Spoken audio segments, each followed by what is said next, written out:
Welcome to the Guitar Resource Screencast, music theory and guitar pattern topics for guitarists. Hello. In this screencast, we're going to talk a bit about the E major chord and how we construct it, and we'll get a little specific with some of the names of each note. So we'll start out with the root of the chord, and we will focus in these first 2 frets and on the open strings. So we have the root note, which is the E. Then we'll add the third of the chord, okay, which is G sharp. We'll call this the third. And then we'll add the fifth of the chord. So you can see as we play the E chord, we have these notes.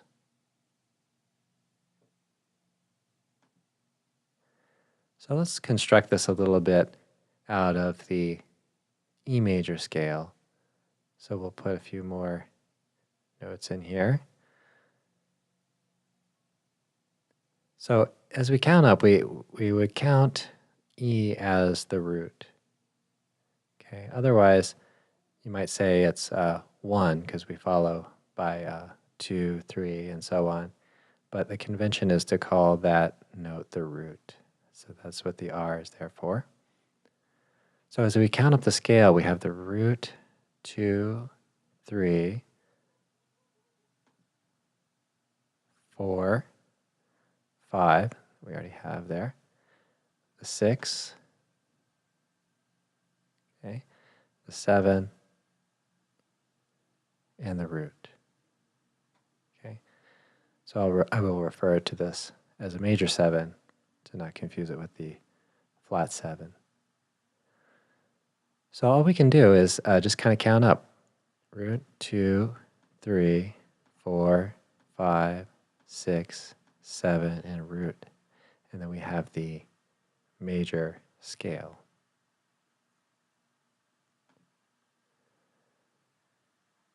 Now sometimes you might have an E chord, especially if it's a 5 chord or if you're playing a blues progression that has the flat 7,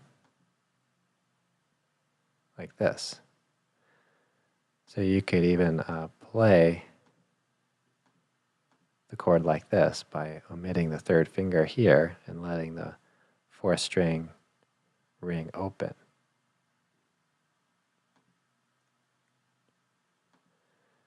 That's essentially how the chord is constructed and the names that are given. So if you have something that has a 6 in it, just kind of know that that's between the 5th and the root. And we have 2 notes between the 5th and the root. And sometimes you might have a suspended 4. So then you have the 4 rather than the 3. Okay. And another issue is that occasionally, especially as we go up above an octave, you might call this 2 a 9. And so we would label that a 9. So if you were to play a chord like this with the 9 there, then we would call that a 9.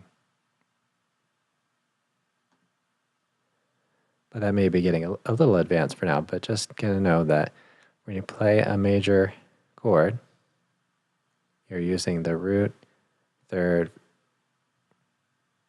5th, and the root. So we have only 3 notes there. We have the root, which is the E, which is named as the chord is named E. And that implies that you have a major triad, what's called a major triad. So you have a major 3rd, and then you have a perfect 5th on your chord. Thank you for viewing this episode of the Guitar Resource Screencast.